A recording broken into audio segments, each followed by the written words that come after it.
Yeah, man. Just studying, hardcore studying all day. Yeah, right, yeah.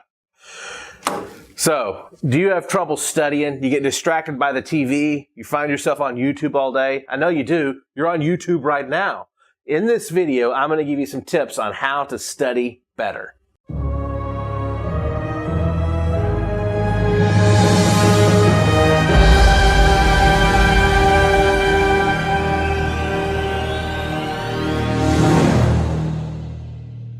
Hey guys, Ron White here from Stan Lee's Superhumans on the History Channel. There really is a way to study better and study more effectively. And in this video, I'm going to give you my 10 steps on how to study better.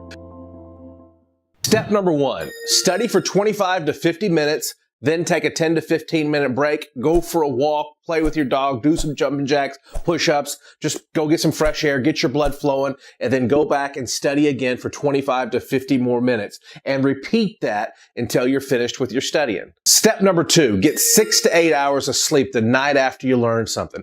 According to Dr. James Moss, is if you get a good night's sleep, 6 to 8 hours the night after you learn something, the next day when you wake up, you will remember it better than if you had a poor night's sleep and not at least 6 to 8 hours of sleep. 6 to 8 hours is actually known as the REM sleep. There are that 2-hour window, your brain will replay what it learned the previous day, and that's why you remember it better when you wake up the next day.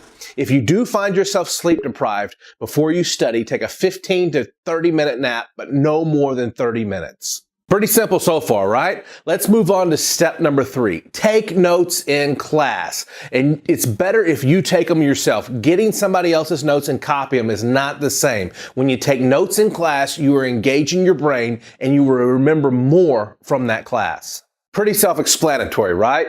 Good. We'll go on to step number 4.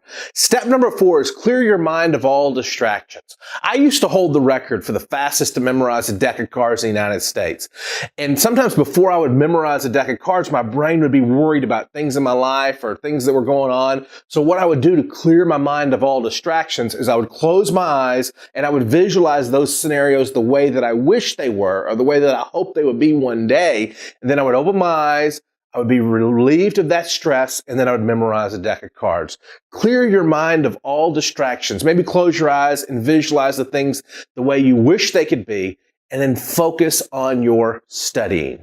Great. Let's move on to point number 5. 5 is the keyword technique. And what this is if you find you're studying, your mind starts to drift or wander, use the keyword technique. Let's say you're studying about Abraham Lincoln, and your mind starts to drift. Focus in on a keyword about the text you're reading and just say to yourself, Lincoln, Lincoln, Lincoln, Lincoln, Lincoln, until your brain is once again focused on what you're reading and Abraham Lincoln. Pick a keyword out of the text. We're halfway there. Step number 6 is to learn the most important ideas first. If you're looking at a book, sometimes at the beginning they'll have learning objections, or maybe at the end they'll have a recap. Look at those recaps. Look at those bullet points. Those are often the most important details that the book or the professor or teacher wants you to learn. Learn those first and look for those details whenever you're reading or whenever you're studying. Learn the most important things first. All right, guys, moving right along to point number 7. Number 7 is look at the back of your book and see if there's a list of terms or a glossary or definitions. If so, familiarize yourself with those or even memorize them. It'll give you a greater understanding of the material that you're reading in the book. All right, guys. Now, number 8. This is kind of a weird one, but just bear with me here and try this. Next time you're studying, get some gum and chew it as you're studying. Then when you are taking the test, get that same flavor of gum, chew that gum during the test, and scientific studies will prove that that will be a brain trigger that will trigger your mind to actually remember what you were reading and what you were studying the last time you were chewing that gum. I know it's weird, but give it a try. I think you'll be surprised. All right, we're almost there. Point number 9. For a lack of a better word, pretend or try to trick your brain into thinking that whatever you're reading is a plot to a movie or a plot to a TV show. Because let's face it, sometimes what we're learning just isn't that interesting or it's just not that fun. So maybe if you can trick your brain into thinking this is a plot to a movie script or a TV show, you'll actually get more interested in it and it'll be more exciting and you'll pay attention more. Number 10, I saved the best for last. This is my favorite one. This is the memory technique that I use to become a 2-time USA memory champion. You can use these same techniques to study and memorize your homework. It's called the Mind Palace.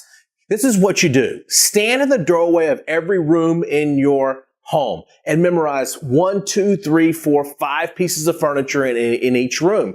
Even do this in your classrooms. Maybe you're sitting in your desk in your classroom, and when you're sitting in your desk, look around and pick 10 items around the classroom. Maybe one is the board at the front of the room. Maybe another one is your teacher's desk. Another one might be the flag or a chair or a computer or a bookshelf. And number 5 to 10 spots all the way around that room. Then you take the information you're learning and you visualize it around the class. Let's say this is a chemistry test and you need to memorize the noble gases, the elements on the periodic table that are known as noble gases. Well, the first one is helium. So you turn that into a picture, and maybe the first location in your room is the board. So you imagine balloons are all around that board and they lift the board up into the sky. Let's say the next piece of furniture in that room is your teacher's desk. Well, the next noble gas is neon. So you turn that into a picture and you see neon lights all over your teacher's desk. You would do that with pieces of furniture going all the way around the room, turning each one of the noble gases into a picture. Then when you're taking your chemistry test and it says to write out the noble gases, you look up from the test and you see balloons and you write helium. You look at your teacher's desk and you remember there was neon light there, so you write neon. And you would go around the room writing out all the answers. The teacher will look at you and she'll say, "Hey, stop looking out the window. The answer's not on the window."